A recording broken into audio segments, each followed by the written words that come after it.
Dylan, welcome on. How are we doing today? Thank you. Happy to be here. Can you give everybody a brief introduction and tell everybody about yourself? Yeah, so my name's Dylan Moriarty, 29, from Montreal, Canada. And since I was 18, I've been doing extreme sports. I had a hockey background, so grew up playing hockey till I was 18. And then, uh, yeah, we got into doing some Rebel crashed ice, which was downhill skating sport. If you play hockey, you should definitely know what that is. And then that brought me to working for Cirque du Soleil, and then that brought me to being the real Turbo Twins with my brother, doing shows all over the world. Can you tell me a little bit about maybe your hockey story or like your formative years of skating? Yeah, so I mean, me and my brother grew up playing junior hockey. Like we're small guys, so we're like 5'6", 160 pounds, so not the biggest guys, but yeah, we played junior hockey till we're 18, and kind of like you always have the dream of making it, but you find like a plateau where the guys are just as good as you but bigger, where they're going to take the bigger guys, especially kind of like 10 years ago when I was playing. But it's going more towards the smaller guys now. But um when we found crashed ice, it was like a kind of like a perfect sport for us, because you got to be small, shifty.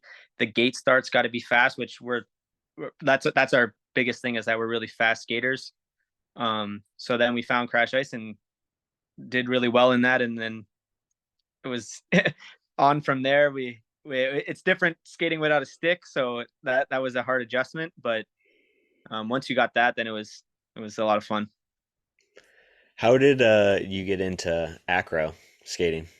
Yeah, so Rebel crashed ice like near like our later years. First, it was just like a race, and then on the day before the race, they wanted to do like a freestyle event to do like open up the track to like do tricks, because those jumps were huge. Like there was like 30-foot gap jumps, like it was massive. So they were like, oh, can people do tricks? So, and they were giving out the same prize money for that as the main event race. So me and my brother and a couple friends were like, if we can make like just as much money doing that, we'll do both.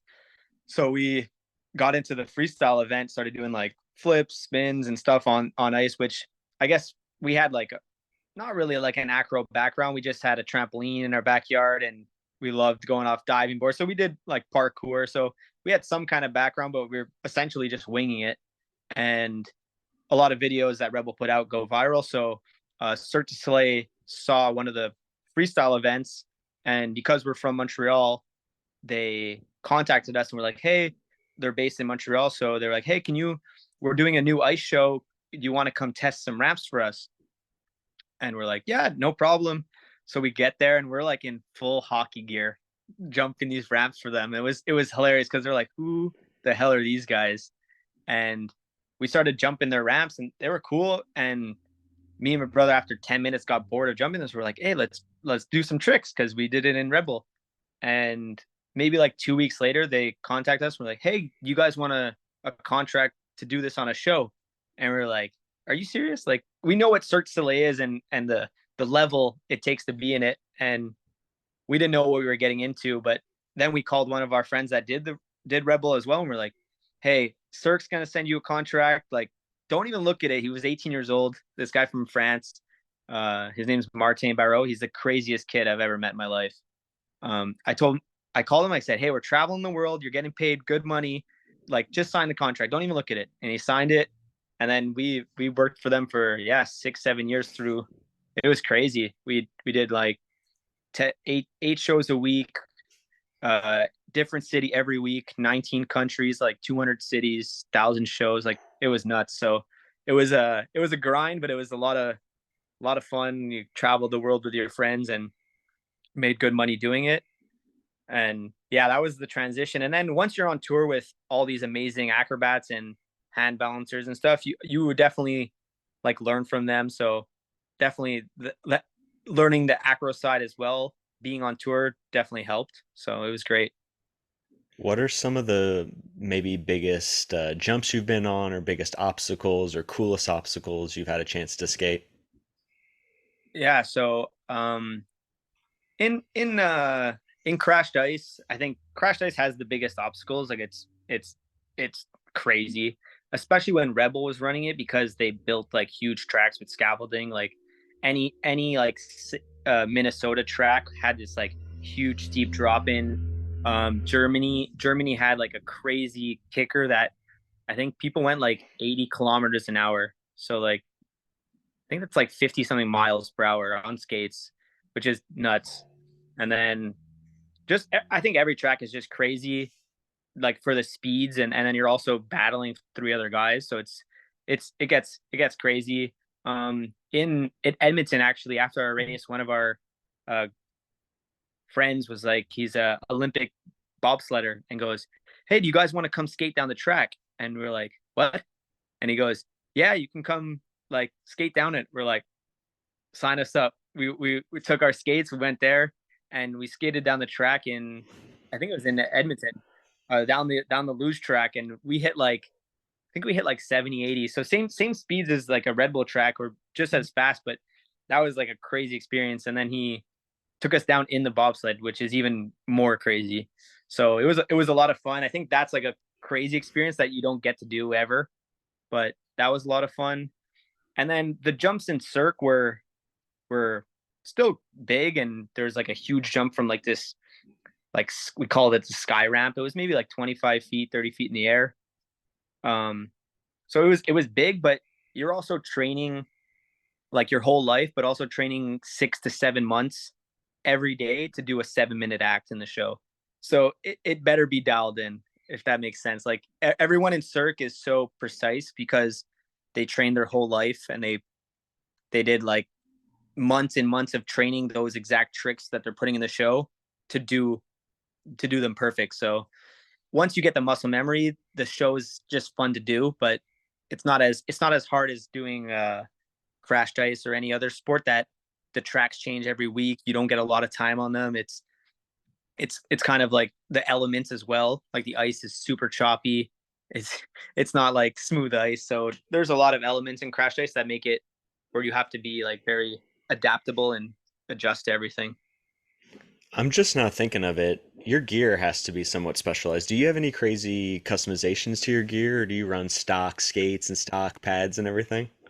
So for crashed ice, you definitely profile your blades differently. You want them to be a lot more flat, so the radius is a bit longer. Um, some people do flat bottom V's. Some people have different kind of metal, like nitinol and stuff like that, that bends a bit more.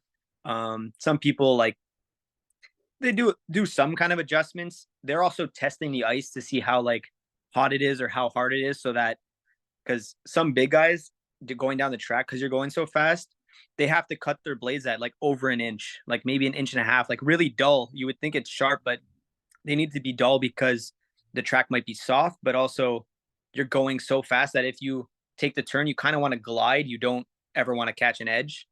So it's a lot less sharp as you think. I think I cut mine at almost an inch, which is, if you cut your blades in an inch trying to skate on hockey, it would be pretty dull. Um, and then for padding, at the start it got like it was more hockey padding, but then once the sport evolved, you kind of like lost equipment, and then you didn't need really shoulder pads because you're never hitting your upper body. So you put on like this little old, like maybe Sherwood, those like floppy Sherwood pads. And then I wore like these kind of like skinny like referee pants. They're better for mobility. And then on my, I think the only thing that I wore that was hockey was shin guards and elbow pads, pretty much hockey. And then I switched from a hockey helmet to a like a motocross kind of helmet, or I guess ski helmet, like a POC one, just because like to have jaw protection was very good. And I hit my face one time where I would have probably broke my jaw if I had a hockey helmet on.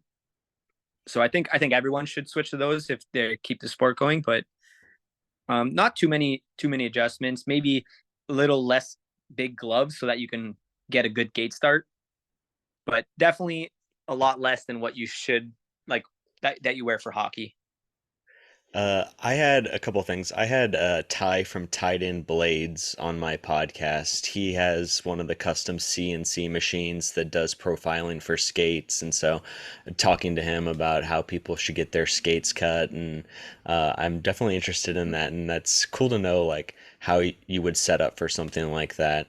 I also was thinking as you're going through here, do figure skating equipment or figure skating pads ever like pop up, or do people since that has to be somewhat of a feeder to like the sport, right? Do you ever see like any of this stuff coming over from figure skating? I mean, not as much. I would say maybe I would say like more like motocross stuff or like downhill mountain biking.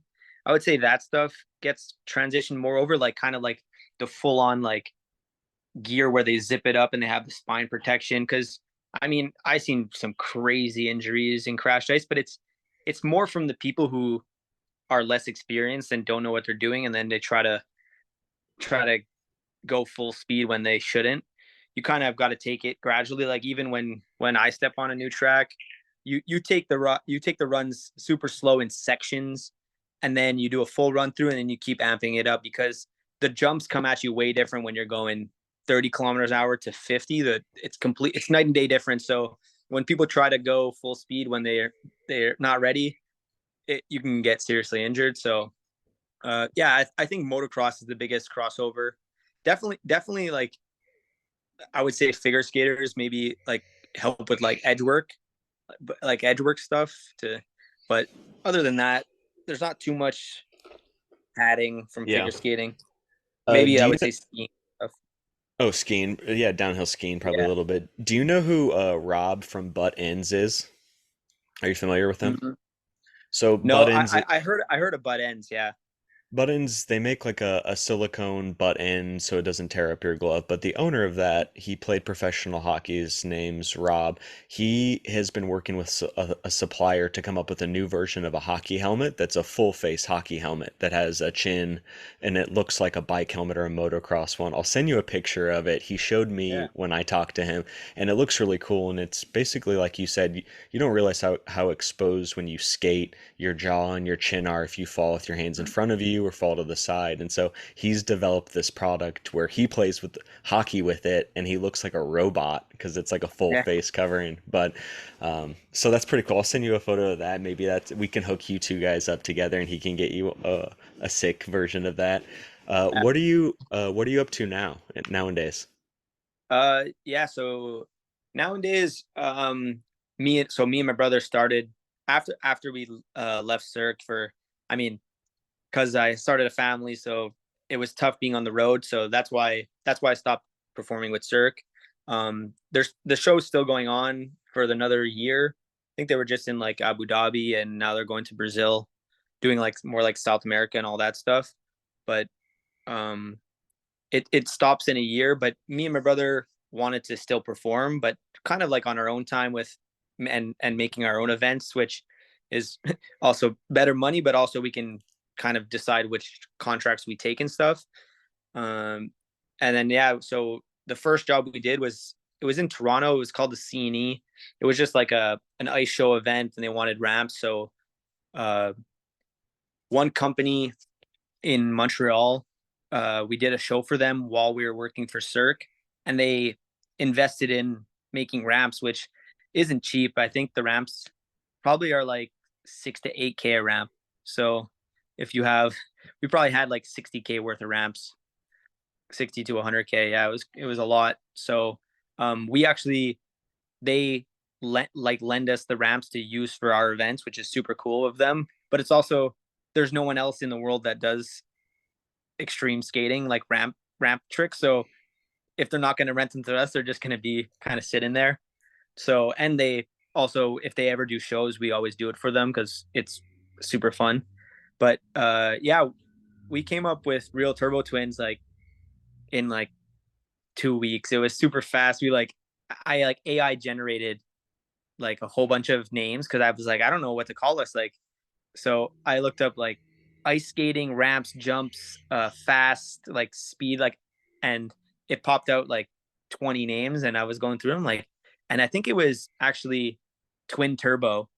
But if you search up twin turbo, right away you get engine parts like a twin turbo engine. So I was like, okay, what about turbo twins? And if you look up it there's nothing really about that. So it's good for like marketing and media, and it makes sense for me and my brother as we're twins, and it's full speed, you know. So yeah, we've been doing a couple events everywhere. We did some in Canada. We did a couple in Switzerland, it was called Art on Ice. It was like a really crazy show. So we were with almost like every top Olympic figure skater in the world. Like they just had the event in Montreal, and every single person that won was on this show. It was a crazy show.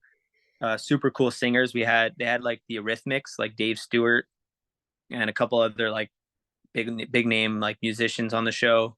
And yeah, it was a lot of fun. We're gonna definitely, I think, do it next year as well.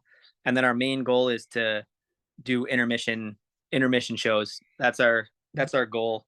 Um, is to get some hockey teams to let us get on the ice and do some flips and some stuff on the ramps. Like we have a lot of ideas where we can maybe like I can wear say we're doing the Montreal Canadiens, I'll wear the Canadian jersey, and then whoever's the visiting team, like the other guy wears the visiting team, and we either do a race and I beat him, or a trick competition and I knock him out somehow. Like just there's a whole bunch of ideas.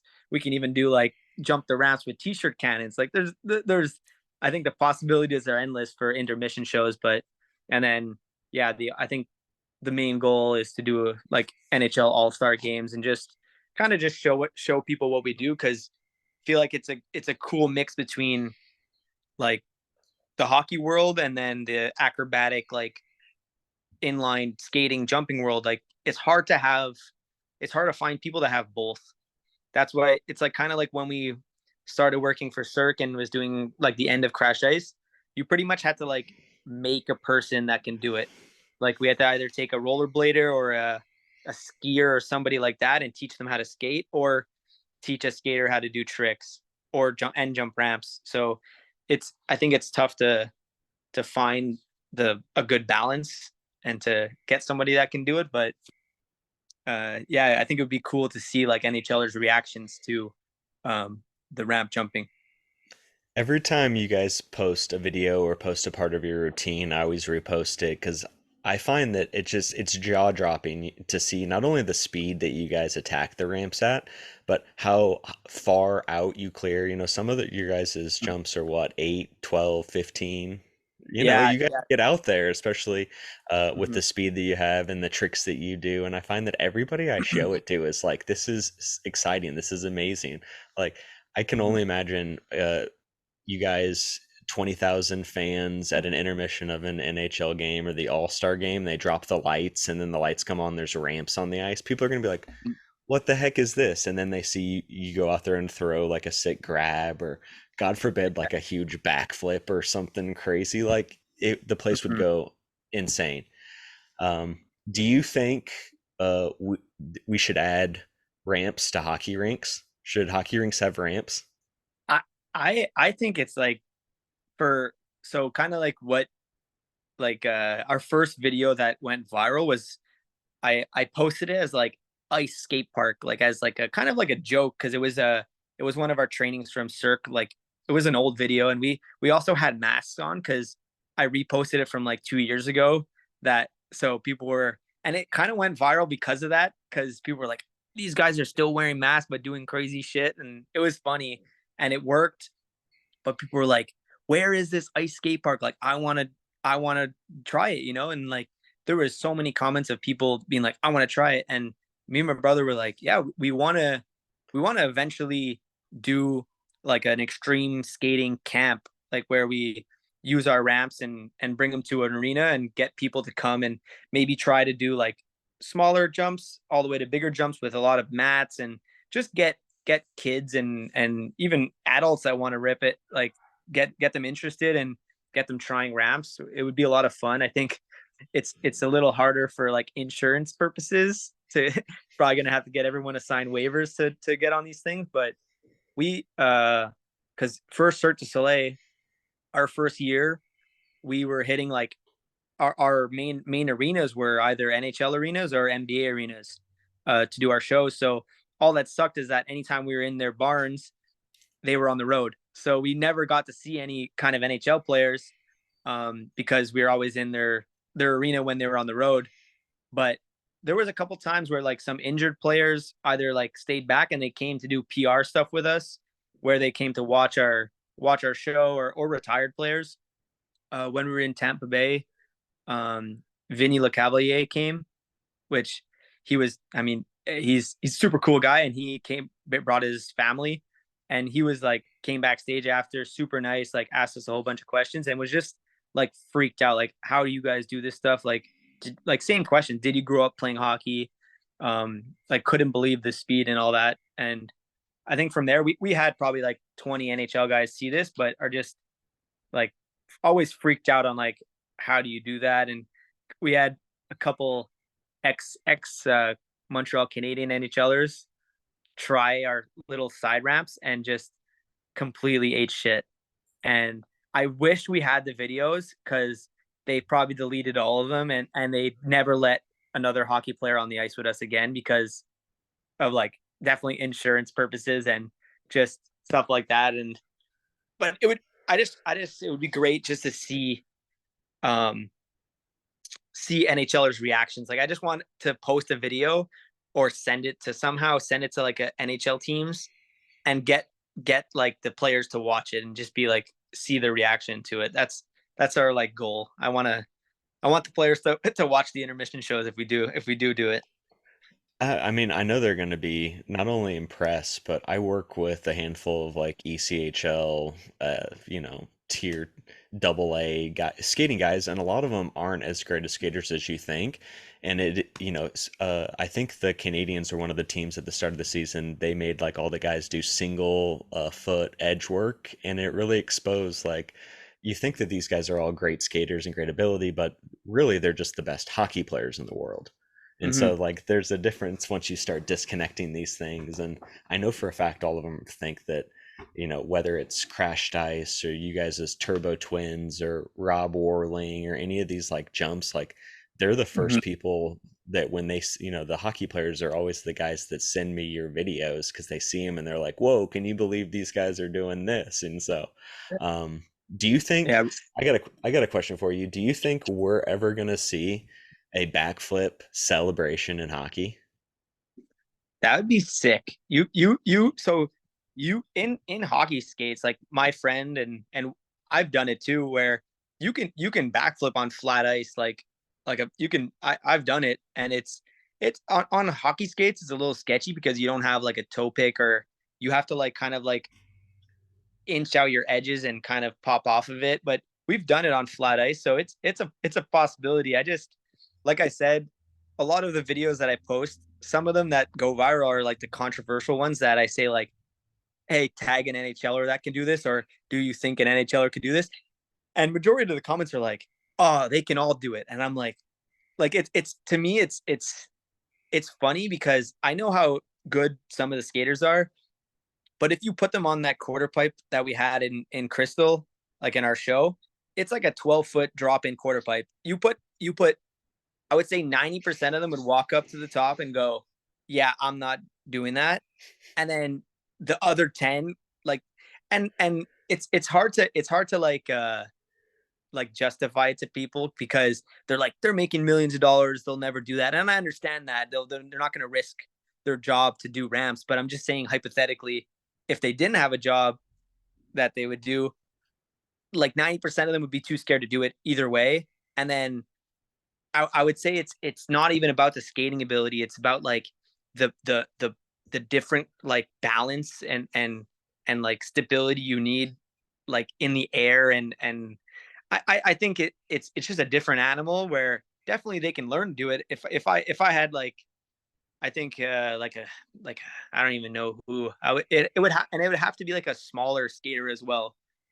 Like if I had like Brendan Gallagher for like maybe like 2 weeks and just training him, I can see him jumping ramps. Like he has the leg strength, like the small, like maybe like I could see him jumping ramps. But then like you give me like a big guy, like actually I trained with Alex Killorn for like 2 years, and he would never jump a ramp. Like he's just too big of a guy. Like I feel like he just wouldn't do it. Yeah, we wouldn't see Ovi out there hitting ramps. No, Although, no.